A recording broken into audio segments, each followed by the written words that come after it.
Wes Styles, 97.7 QLZ Sonic Boom, day number 2. And we are here with DED, which I love the band name, DED. And I have to ask, is there any meaning behind that whatsoever for you guys, or was it just a cool name you thought of? It's honestly, it was a working title for a while. We started the project really for fun, and we kind of just started being like, yo, you want to work on DED at the studio? And it kind of just morphed into a lot more things, but it's short for dedication, and also we like the boldness in the name DED.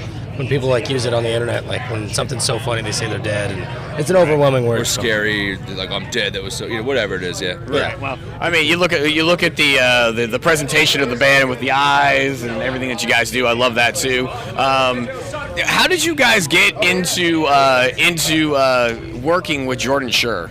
Like, how did that present itself? Because he is best known for working with Fred Durst and Limp Bizkit, which obviously Fred's now working with you guys on your videos. We met him through Feldman, actually. Okay. Feldman, the producer, did our album. Okay. And he kind of took us under his wing after we went and did some songwriting with him. He got way into it, and he was like, let's do an album together. And then once we were doing that, he set up showcases in his album for it, or in his studio for us, and all that kind of stuff. And Jordan was one of the guys that came in, and he just seemed just different than everybody, and he stayed really persistent and passionate, and we just had a good relationship with him. And so he kept following up with us too. Like a lot of people you meet, they don't follow up, and he kept checking in, and he really was passionate about it. So yeah. He just wasn't going to let you guys go. He was like, I want you, you're mine. Which is good. Like that's the people that we wanted to work with. You want to get the people that jump out of their chair for you, not just go, sure. Yeah, exactly, man. Yeah, he's great. Well, that's good. At least he stayed persistent. Now, how did you get involved with Feldman then? Because, he's best known for Goldfinger, and he's worked with so many projects, Story of the Year, The Used.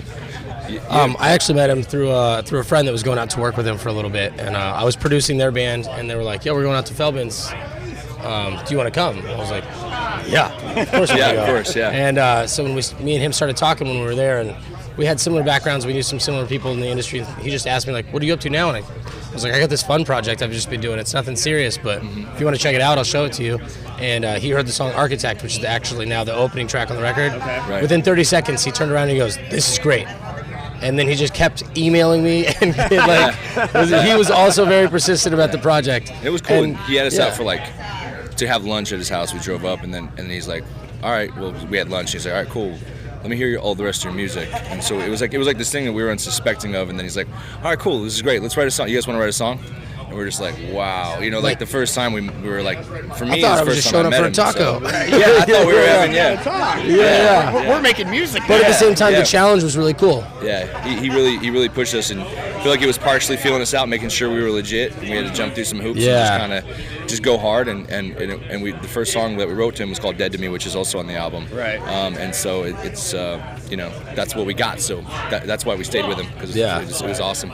For sure. Well, obviously everything has worked out in your guys' favor. Everything happens for a reason with you guys, and you guys have definitely been very persistent. And I read somewhere that you guys were in Feldman's kitchen, and he was very persistent again about Anti-Everything being a single, or at least the first single. Right? He called it out. We were still working on it, and it was we hadn't done the hip hop sound on other songs just yet. Yeah. We had done similar things, but that one's very Beastie Boys-ish. Right. And I was still uncertain about the song, but obviously you want to work on every song. You want to finish them all just to see what they turn into. Yeah. You don't want to just abandon it on a gut, whatever. Yeah. And we're just sitting there, and he's like, "You want a coffee? You want a coffee? Okay. I think Anti-Everything's the single." When did he just drop it on you? And I was just like, he's a coffee guy. I just, I think he was just really feeling it, and we kept working on it. And the more and more we kept hearing it, the more I just kept walking away from the studio, going, "Yeah, that's an anthem, dude." So it was cool. All right, cool deal. So what's up next for you guys? I mean, you guys are out there. You're really going at it. You're working hard on it. What's coming up for you guys in the future? Well, the new single we have out is called "Remember the Enemy." Now we just did another video. We did it with Fred Durst again.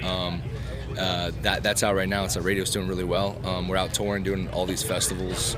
Today we're doing Sonic Boom. We're doing Rock Allegiance. We're doing what else? We're doing Ozfest, Knotfest. We're doing a big show in Arizona, like Macedon.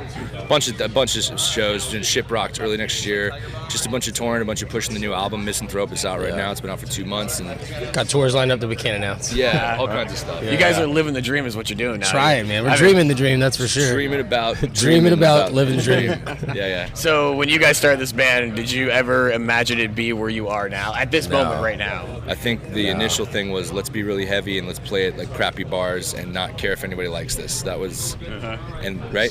I never Pretty want to much. lose that vibe Yeah, either. So right. like, Exactly. we always It was talk for about fun. dead selfish. Like, we like good heavy music, and I want to make good heavy music. I don't necessarily didn't think like, you know, like, let's play to all these people, let's be in magazines, let's do all this stuff. It was like, yo, can we write as good as music as our favorite bands? Yes. Right. And I Exactly. want to just try to make sure that we do that. That's pretty much the goal. Yep. Well, the whole way through the album is definitely the case. And by the way, thank you for making me have to go look up the meaning behind the title, because I'm like, I He have made no me clue look what it the up, hell this too. is. Right. Yeah. He's- That was a word that I just felt like encompassed. Yeah. The theme kind of behind all the lyrics. I would agree with Yeah. that. Yeah, He texted so- it to me, and he's like, I was thinking or he said it out loud, something. I was thinking the name misanthrope, and I was like, look it up real quick, and I was like, oh yeah, that's perfect. But I like how you did do the Phonetic spelling. Yeah, the phonetic spelling. yeah, 'cause that's I was like, yeah, thank you, because I'm like, I have no clue. Because my were gonna wife's push usually it. pretty good about that, because I'm like, I would have had to have asked her, Yeah. because I'm like, yeah, I don't know. Because when he showed it to me, the first thing when I looked it up, that's how it looked, and I went, wow, if we're gonna use that word, I like the way that I actually wanted to use the even more phonetic spelling of it, where it's like all super. Right. And, Right. and we were even planning on maybe even putting the definition out there so people could see it, but it just Yeah. didn't look. It just didn't look right. Just so. do that underneath everything at the bottom of Right. the record. Yeah. At the bottom- Always at the bottom of there. the album. We should have put that in the liner notes. That would have been cool. At the very end. And at the final thank you, here's the definition. Yeah. Yes, absolutely. Because we know you don't know. Yeah. Because we know you don't know. Here you go, guys. Yeah, well, yeah. awesome, man. Thank you guys for the Thank time. you. Looking forward to everything, and the album crushes. I Thank you, love it, man. man. Really Thank you guys appreciate so that. much, man. Appreciate it, man. All right, Yeah. Dad, make sure you go check it out.